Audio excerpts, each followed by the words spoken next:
for this opportunity that I have.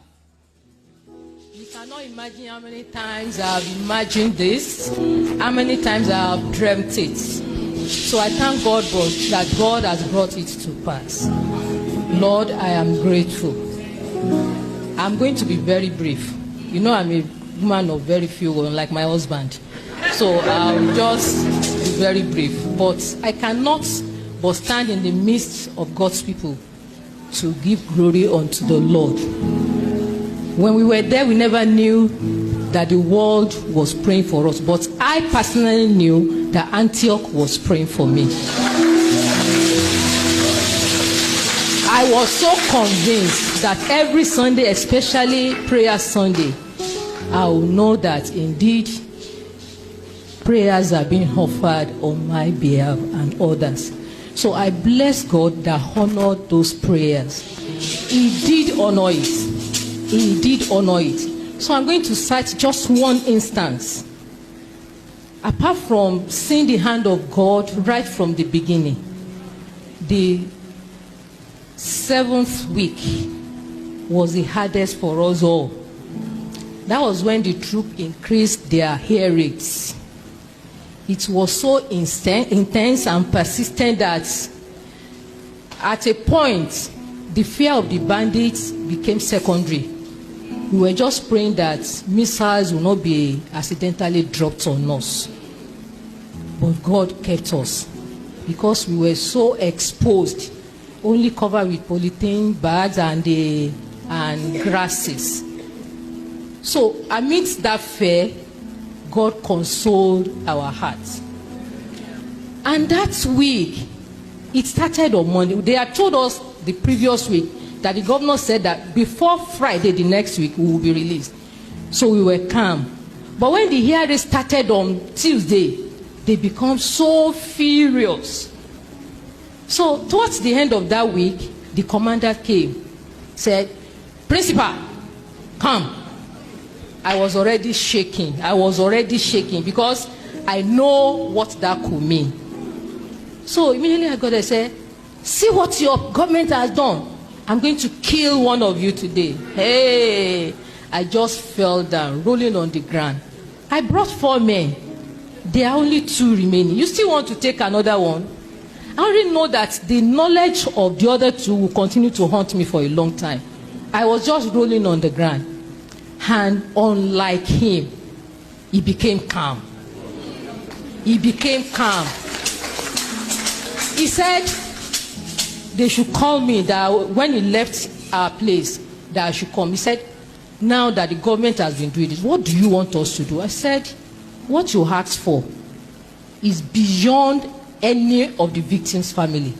Just ask for what we can run around for." He said, "Okay, I will send your message." I thought that had gone. Later in the night, we started hearing shovels walking.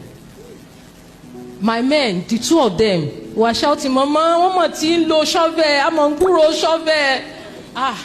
Money, one shisha kan lowo ni. I was crying as I was saying because we all knew what that meant. They were about to bury another person. So those 2, they were shouting, they were pleading, "Mama, eba won soro." Mama ke, kini mama fe se? But to the glory of God, that night, they just asked us to move because they could no longer stay in that place. He himself, he will be asked to stay there. And they said, "Mama, Principal, tell them we are ready to sacrifice any one of them if they make noise. They cannot kill all of us." How do you tell a 1 year, 3 months baby that do not cry? How do you tell a 2-year-old that you must not ask for food? Those periods, they were not free to prepare food because they were afraid that smoke will rat them out. So we go hungry most of the time. But to the glory of God, we left that camp to the last camp before we were rescued and released. While I was there, apart from praying for God's release, I specifically asked for 2 things. One, I pray that I will not meet an empty house. I knew how strong my husband's health is. So at a point when they told me that he has closed the line of communication, I said, something has happened to him. You wouldn't have done that on his own. So when we were rescued, I was so persistent that one of the armies had to put a call through to him that I should talk to him. So I knew God answered that prayer. The other thing I specifically asked was my health. The place was so terrible that anything could have happened that place. I just told God, my grave should not be numbered in the forest. And God helped me.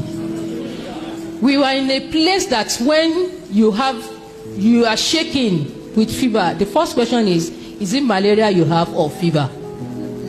And the solution is 2 tablets of paracetamol. At worst, Bosca, or whatever they call that name. That last week on Sunday, because of the stress I had gone through on the 7th week, I broke down. My temperature was on the roof and I was shaking. So I just called one of them, the camp commandant, Oga, can I have 2 tablets of paracetamol? I said, no problem. The woman sitting next to me said, Mommy, this is not paracetamol. I said, God will work with it. I used that paracetamol, and to the glory of God, it was as if I was never having the symptoms of malaria. So God saw us. It was God's hand. The release was miraculous. Nobody, I cannot say this is what happened. And just like that man in Luke who said, Toh, they were asking him, this man is a sinner, this man is this man. I said, I don't know, but what I know, I was blind, but now I can see. I know that I was incarcerated for a period of time, and at the right time, God rescued me and brought me into the midst of my people. So I give glory unto the Lord.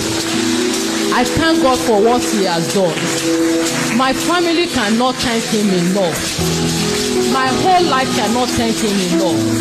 But I give glory unto Him. I thank God for this church. I thank God for this church. I thank God for this church. I thank God for this church. We are grateful. We are grateful. We are grateful. We are grateful. We are grateful to everybody. Daddy, the Lord bless you. We are grateful. We are grateful. May the Lord accept our thanks in Jesus' name.